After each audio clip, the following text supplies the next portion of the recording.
এক বিশাল বনে বাস করত এক শিয়াল। সে ছিল ভীষণ দুষ্ট।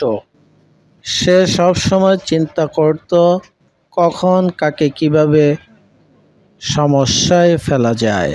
টনি ভাইয়া, আজ আমি তোমাকে কি জন্য খবর দিয়েছি তা কি তুমি জানো? নিশ্চয়ই তুমি তা জানো না।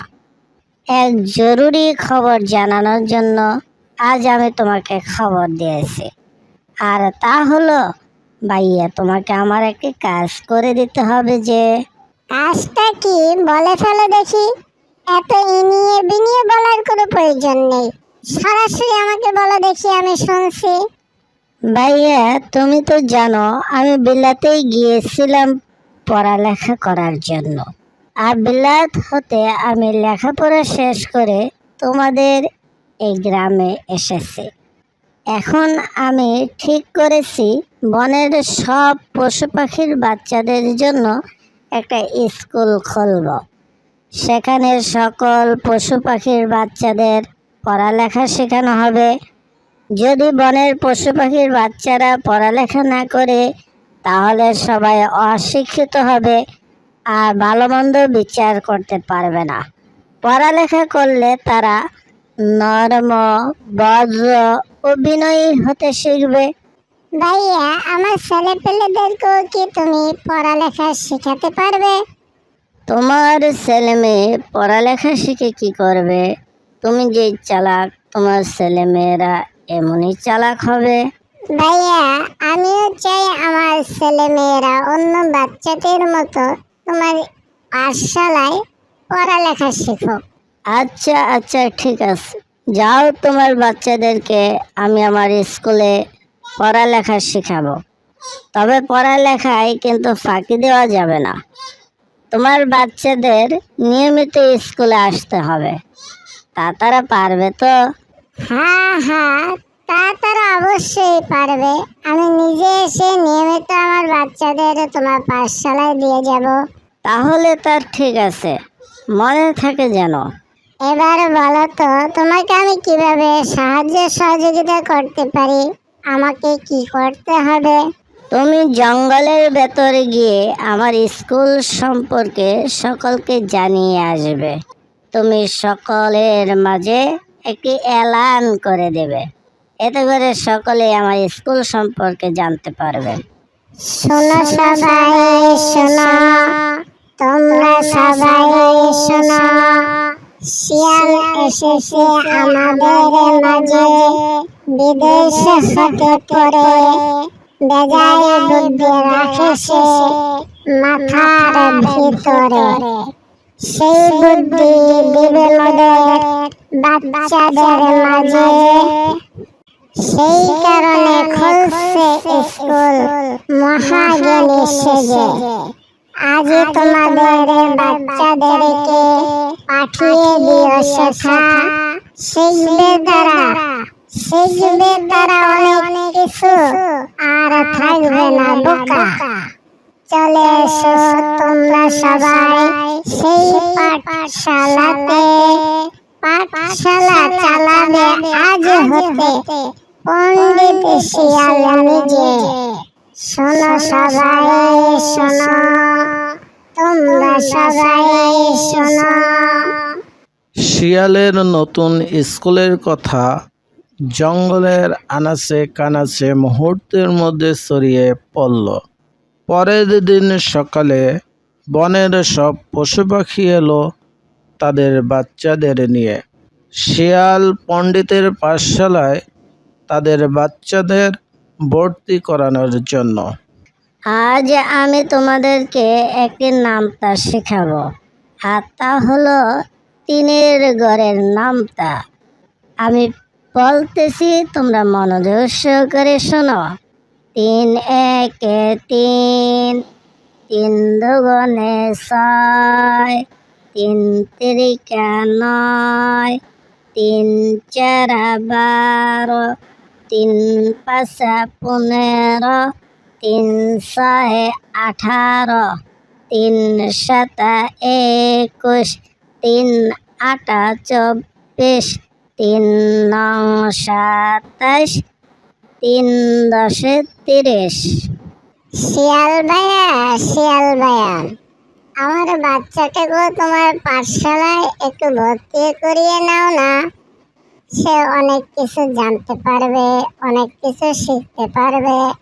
না না ভাইয়া, তোমার বাচ্চাকে তো এ পাঠশালায় ভর্তি করানো যাবে না।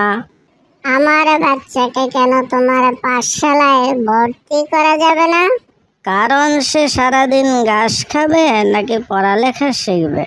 আর হরিণের বাচ্চাদের পড়ানোর মতো আমার স্কুলে কোনো জায়গা নেই। তাই তোমার বাচ্চাকে আমরা এ পাঠশালায় ভর্তি করাতে পারবো না। সবার বাচ্চাদের ভর্তি হলেও হরিণের বাচ্চাদের ভর্তি করল না শিয়াল।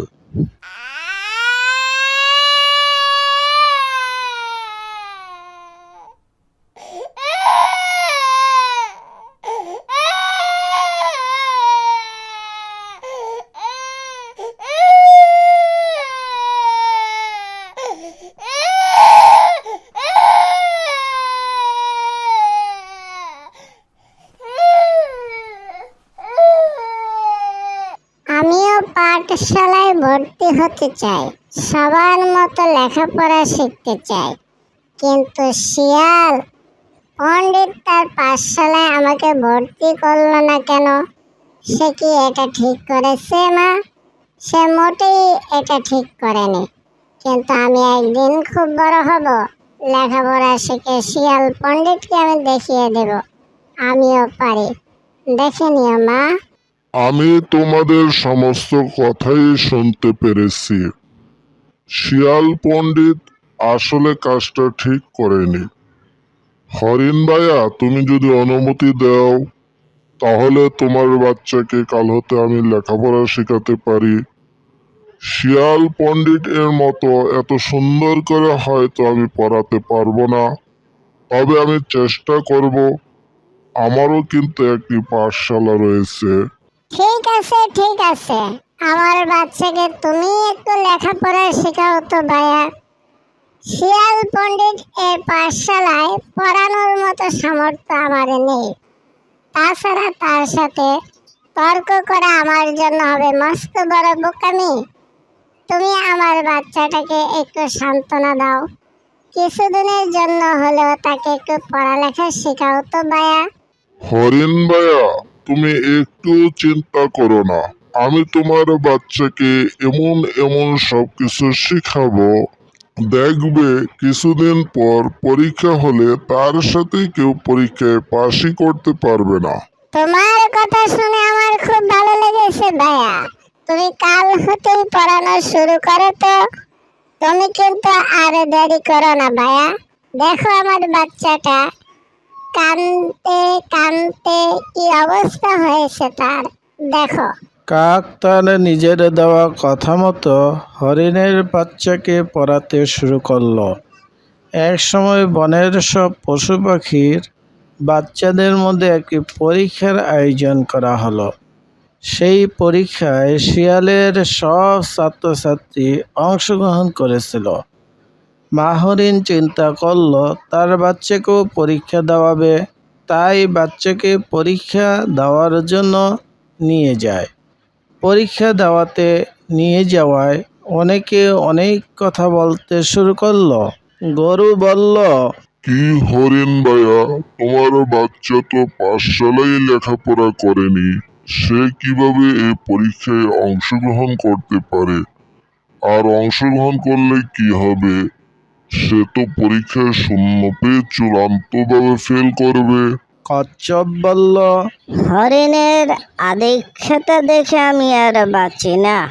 তার বাচ্চা কি আর পরীক্ষায় পাশ করতে পারবে? সে তো পাঠশালাই পড়েনি। বাঘ বলল, হরিণ ভাইয়া, তোমার বাচ্চা পরীক্ষায় অংশগ্রহণ করলে আমাদের জন্য চরম অপমান হবে। হাতি বলল, হরিণ ভাইয়ের বাচ্চাকে পরীক্ষা দেওয়ার জন্য কে অনুমতি দিচ্ছে? অনুমতি দেয়াটা কি ঠিক হচ্ছে? হরিণের বাচ্চা তো স্কুলেই ভর্তি হয়নি, তাহলে পরীক্ষায় সে ব্যাঙের মাথা লিখবে? তাদের কথার যন্ত্রণায় হরিণ ও হরিণের বাচ্চা অতিষ্ঠ হয়ে পড়ল। যেহেতু পরীক্ষায় সকলেরই অংশগ্রহণ করার নিয়ম আছে, তাই পরে কেউ আর বাধা দিতে পারল না। পরীক্ষা শেষে হরিণের বাচ্চাদের উদ্দেশ্য করে সবাই বলতে লাগলো, হরিণের বাচ্চারা কি আর পরীক্ষায় পাশ করতে পারবে? একজন আরেকজনকে বলাবলি করতে লাগলো, হরিণের বাচ্চা 100 এর মধ্যে 0 পাবে। এরপর মা হরিণ কারো কথার প্রতি উত্তর করল না, চুপচাপ সবার কথা শুনতে লাগলো।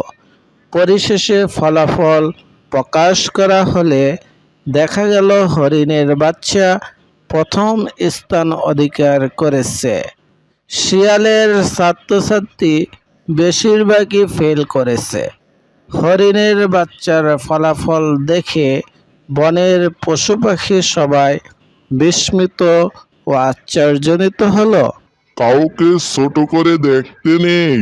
প্রত্যেকের মধ্যে বিশেষ কিছু না কিছু গুণ বা প্রতিভা রয়েছে।